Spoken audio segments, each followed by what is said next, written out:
Hello everybody, welcome back to C&S Corvettes in beautiful sunny Sarasota, Florida. It's your Corvette buddy Lyle here to talk to you about more interesting, exciting, and hopefully helpful Corvette stuff. Today we are going to do another episode of Lyle's Corvette Parts Failure Wall of Shame. Like I've explained in the past, Enzo Ferrari famously had a wall of shelving units in his meeting room in the Ferrari factory that had individual parts that had failed during races, and it had the name tag, a little tag with the name of the employee, former employee, who made that part attached to it, and he never forgot a failure. I'm not quite that vindictive, but when we see things that fail egregiously because of a lack of care, a poor installation, or just poor quality, we like to bring it to your attention, and it's a little educational for everybody on things to look out for in their Corvette moving into the future. So, without further ado, let's get into our first item. First item up today actually came off of my friend and our video producer Tony's car. He has a 2009 C6, and on that car, he was experiencing the problem of every time he would, slowly go over a speed bump or anything like that, and there's a lot of speed bumps down here, he would hear, Now, I know that sounds funny, but that is really annoying when he just went through the expense of putting new shocks, new sway bar links, and did all of the correct things to eliminate any noises, and every time he went over a bump, So he and Andy spent the weekend going through that car and did a deep dive to determine what actually was the cause of this sound. So what they determined was, it was these guys. So these are aftermarket transverse leaf spring bolts, and they screw up into either side of the spring, and they rest on the top of your lower control arm. Front and rear are the same on the C6. Now, what's interesting about these being aftermarket is, instead of being rubber, these pieces here are Delrin, plastic.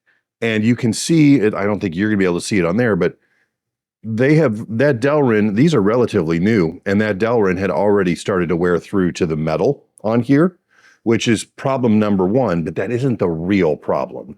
The real problem is, unlike the originals that are solid bolts, this one is a ball and socket, which you'd think in theory would be a good idea because that means it can pivot and change as the angle of the lower control arm changes. The problem is, you'll notice there is no boot on here like you would see on a tie rod end or on a sway bar link to hold any lubrication into this ball socket. So what was happening is, under stress, and if I press on this and move it, I can feel it grinding in here. And this was what was causing that horrible noise in Tony's car. So my strong suggestion would be, if you are going to replace the spring feet on your C5 or C6, stay away from anything that isn't one piece. If it moves like this, I don't think there's any way to keep that lubricated full time without having to be under the car repeatedly. Just go with the regular factory kind that are a solid state. I think this is a really neat concept, but it turned out to be more problematic than it was worth. Next item up on our list is LS engine lifters. Now, if you're on any of the forums, or if you spend time researching how upgrades and performance stuff that you can do on your LS equipped car has some quality problems, especially no matter who you buy them from. One of the problems they're having right now is lifters, okay? And lifters, there are engine builders here in Sarasota near us, and they have literally 5-gallon buckets full of brand new lifters from comp cams and from everybody else you could think of that they got in, they installed, and they were defective and they had to throw away. And this is a pandemic of bad lifters. But when you do get a set of good lifters, it's pretty simple. They're hydraulic cylinders and they've got a little roller on them, okay? If you really abuse your engine, and if you do smoky burnouts and you over rev, you can turn this into this. This is actually a roller from one of our employees' former cars that he was doing a big smoky burnout on, and hit a little bump And so the rear wheels lifted off the ground real quick, over revved the engine, and just tore through. You can see it just wore directly through that lifter. That is a very good cautionary tale. I mean, you can see it broke out here, it broke out here. A good cautionary tale about having some mechanical sympathy when it comes to, even when you're playing around hard with the car. Be smart, because this can happen really quick and it's expensive. As kind of an aside, the other thing we see failing frequently when it comes to LS engines are the little trays that these lifters live in. Those trays are supposed to hold these things. They're allowed to move like this, but they shouldn't move like loosely around in there.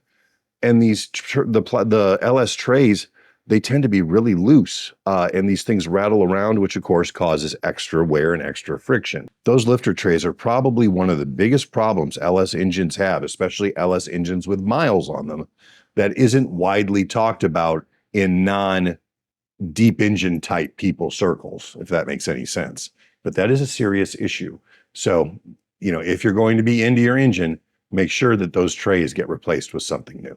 Item number 3, it's really heavy. This is a clutch out of a C6 Z06.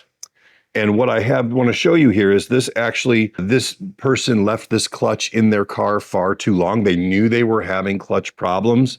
They just couldn't get around to repairing it. So what happened was the clutch would get inordinately hot. And how do I know this clutch got really hot? If you look closely, you can see all kinds of dark spots along here on this metal surface.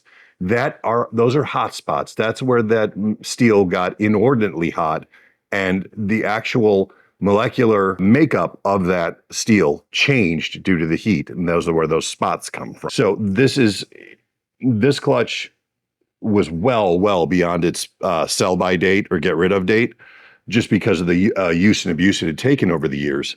But yeah, if you are in your car doing anything and you have the clutch out of the car and you inspect it and you see spots like this, time for a new clutch, 100%.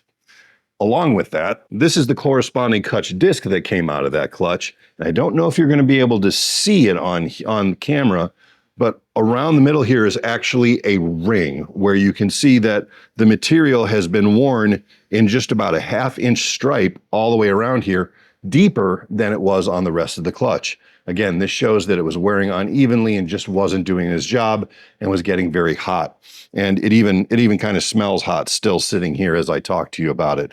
So be gentle with your clutch. And if you start having clutch problems, have them addressed sooner rather than later, because it can lead to other issues in the car that you really don't want to deal with. And finally today, this is a possible future member of our wall of shame, and a problem that is really coming to the forefront for C6 owners. I see it on the forums, we see it on Facebook groups, and this is the problem. This is your HVAC controller, heat, AC, all that stuff.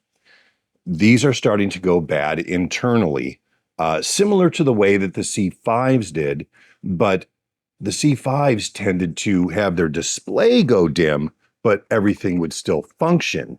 The C6s, the entire module is going into no communication mode, which means you have no air, you have no heat, and you have no control over what that's doing. So these modules are going to become, I think, a pretty hotly sought after item. You can buy them used online right now from anywhere from $100 to $200. I would assume that anything you buy used, you're going to have to rebuild. Now, Lyle, how do you rebuild these? Well, you don't.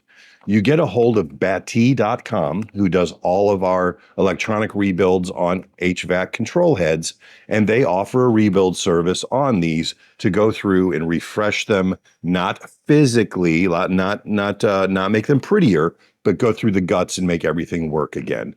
That service runs somewhere around $350, and they have a very good warranty. They are the best in the business. Again, that's Bati.com. Reach out to them for more details.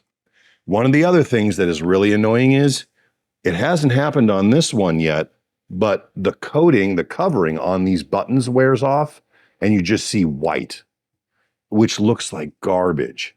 Now, nobody yet is making the individual replacement buttons. What they are making, and you can find it on Amazon and a bunch of other places, are basically decals that stick onto these and look correct. I will say we tried this on a used car we had here years ago that was really bad. And I put those decals on and it looked better, but it did not look factory. And especially in the Florida heat, they started peeling off almost immediately. That is definitely a Band-Aid solution, not a complete solution. Yes, they're cheap. You can get them for like $12 to $13 on Amazon. But I think somebody is going to need to make these buttons. And who knows, maybe it'll be us who need to talk to our people and see what they can do. But you might want to think about grabbing one of these to have as a spare. You know how I talk about things to put away? Grab one of these as a spare. That way you can have a rebuilt one sitting there if yours goes bad and switch it out, and then send that one out for rebuild and rotate them out like this. But having a spare one of these would be a really good idea, especially since you could still get nice ones for under 200 bucks. That's pretty much it for today's little wall of shame parts introduction. If you guys have things that you think we should be adding to the wall of shame, or things that you think are becoming serious concerns in Corvette reliability or availability, let us know and we'll cover them in a future video. Thanks so much for watching. Y'all have a great week.